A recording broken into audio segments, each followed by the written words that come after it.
Are you Matthew Aldridge? I'm the attorney of fact for Matthew Aldridge. You were what? The attorney of fact. Attorney what? Of fact. Attorney of fact. And what does that mean? You know, his authorization to do legal representation. Are you a licensed attorney? No, I'm simply an attorney of fact. Okay. And does that mean you have a power of attorney? What is your name? All right, folks. Today's court hearing is absolutely off the rails. According to the paperwork, we're supposed to have Matthew Aldridge in the courtroom, but the man at the podium is pulling the classic I have no name routine. He's calling himself the attorney in fact, which, for the record, is not a real legal status in this context. This is textbook sovereign citizen behavior, claiming the court has no authority over them. But here's the truth. If you're physically in the court's jurisdiction, the court does have power over you. Period. The judge isn't having any of it. You can see the patience wearing thin before the judge completely shuts him down, with a sharp, no-nonsense response that totally dismantles the guy's argument. It's an absolute masterclass in courtroom control. Let's watch it unfold. My name? Yes, sir. I don't have. You don't have a name? Pardon? I'm the attorney of fact for the respondent mayor. Well, let me explain to you. Only an attorney at law can stand in court and represent a criminal defendant. And to do so otherwise violates the criminal law statutes of the state of Tennessee and could land someone who attempts to represent themselves as an attorney at law in serious trouble. I understand what you're saying. I understand you're saying an attorney in fact.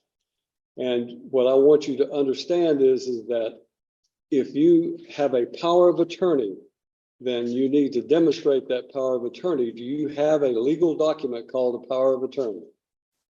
No, I do not at this time. Okay. Then you don't have any authority to act on behalf of Matthew Aldridge in this court. You have no legal authority, nor do you have any authority through a legal document to represent or to act on behalf of Matthew Aldridge. Why don't the court just let me file this document? Show it to the bailiff and he'll show it to me. Have a copy of it. Oh, apparently there's a copy here. So get this.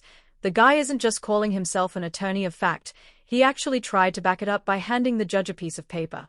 You didn't catch it because it was a pretty uneventful moment visually, but the paper literally quoted a made-up law that supposedly gives him the right to represent the person Matthew Aldridge. Just to clear things up, real attorneys have to be licensed by the state, go through proper training, and follow established legal procedures. You can't just print off a document at home, wave it around in court, and expect it to work. That's not how the legal system operates. These sovereign citizen types always go down the same rabbit hole, arguing that they are somehow immune to jurisdiction by declaring themselves separate from their legal identity. Spoiler alert, that's not how any of this works. Courts operate based on well-established, enforceable laws, not fantasyland legal theories. The judge, of course, isn't giving it a second of credibility. He shuts it down fast and decisively. But seriously, is this becoming more common, or am I just catching all the wild ones lately? Let me know in the comments, because this stuff keeps getting. All right. Well, I find that Matthew Neal Aldridge has failed to appear personally in this court for the plea day on his case, which is set for trial tomorrow. And as a result, you have no standing, sir, under what I know what you're trying to do is to try to use the sovereign citizen approach to this situation. And I'm simply telling you that you do not have the right to represent Matthew Neal Aldridge. If you are, in fact, Matthew Neal Aldridge, then you need to say so and stop this nonsense, because what you're attempting to do has no legal effect. You cannot challenge the criminal law or the jurisdiction of this court by simply filing some legal mumbo jumbo having to do with civil litigation. That has civil litigation in it. It is not a criminal case that you have cited. So it has no effect on this court regarding the criminal statutes of this court. This court is empowered under the Constitution of the United States of America and the Constitution of the state of Tennessee and by the duly elected citizens of Cheatham County to empower and enforce the laws of the state of Tennessee. And that is what I'm going to do regarding Matthew Lynn Aldridge. Mr. Aldridge is set for today to appear in court personally on what we call our last plea day before his trial date tomorrow. Question. Is that an article pre-trial? To what? Will that be an article pre-trial? A trial by jury with jury? It would be a trial by jury, certainly it would be. But I don't know who you are. And I don't think you have any authority if you are not Matthew Lynn Aldridge to appear before this court. And you're wasting valuable time to all of these other citizens who are here today. So when I'm talking, you stop talking. No, you will when I'm finished talking. You are wasting the court's time by doing this, and I'm just simply instructing you that if you are in fact Matthew Lynn Aldridge, then this is your last day to settle your case. The trial date is set for tomorrow, and unfortunately it will not go forward because of the fact that I have a conflict and I have to be in Stewart County on a civil matter. So we're going to assign a new trial date for Matthew Lynn Aldridge. All right. To Matthew Aldridge and the individual standing before me whose name must not be uttered. This judge is handling the situation like an absolute pro. He's staying composed while shutting the guy down at every turn. The so-called attorney of fact barely got a word in before the judge started dismantling his nonsense point by point. It honestly seemed like the judge had either dealt with this type of thing before or had zero patience for sovereign citizen antics, especially once the guy started quoting made-up laws like they were gospel. And that moment when the judge joked that the man can't utter his name? Hilarious. You don't usually see that kind of dry humor from the bench. Judges tend to keep a poker face. But this one let a little personality shine through. And it totally landed. From the jump, it was clear the judge wasn't about to let his courtroom turn into a one-man legal theater. No patience, no drama, just facts and authority. At the end of the day, this whole thing is just another reminder of how pointless and ridiculous these sovereign citizen stunts really are. They never work, and they always waste time. Then we will set a July 15th trial date for Mr. Aldridge.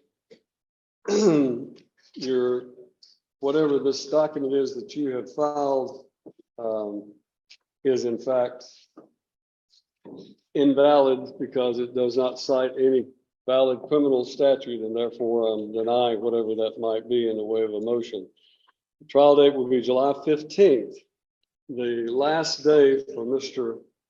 Aldridge to enter a plea or go to trial will be July the 8th. July the 8th. Now, we're going to give you a card. If you are in fact Matthew Aldridge and you're just playing games with the court regarding this nonsense that you filed, then you may get this card and you may go on about your business.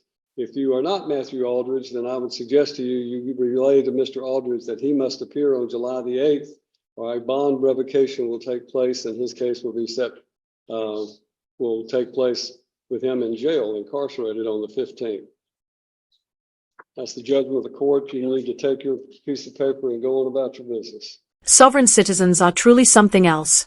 These are people who genuinely believe they can opt out of a legal system simply by claiming they don't recognize the government's authority.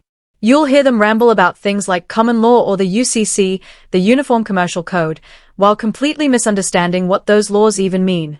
Just to set the record straight, courts operate under federal, state, and local laws that have been around for centuries and are backed by the U.S. Constitution. There's no secret loophole where you can just declare that laws don't apply to you. And yet, these folks show up in court spouting bizarre legal theories, clogging up the system, wasting everyone's time, and achieving absolutely nothing, except maybe a criminal record. From a legal standpoint, their entire argument falls apart on the issue of jurisdiction. Courts have authority over anyone physically within their geographic area, no matter what kind of legal fantasy you try to throw at them. That stuff might sound clever in online echo chambers, but judges have heard it all, and they don't entertain it for a second. And if you're thinking about using one of these tactics to avoid taxes or get out of a speeding ticket, don't. Not only will it fail, but it can actually lead to stiffer penalties for wasting the court's time. Honestly, I don't understand why these people keep trying this. Do they really think they are outsmarting the system? Or is it just some kind of rebellious fantasy? Either way, it's ridiculous, and kind of sad. They are not taking a stand, they are just embarrassing themselves.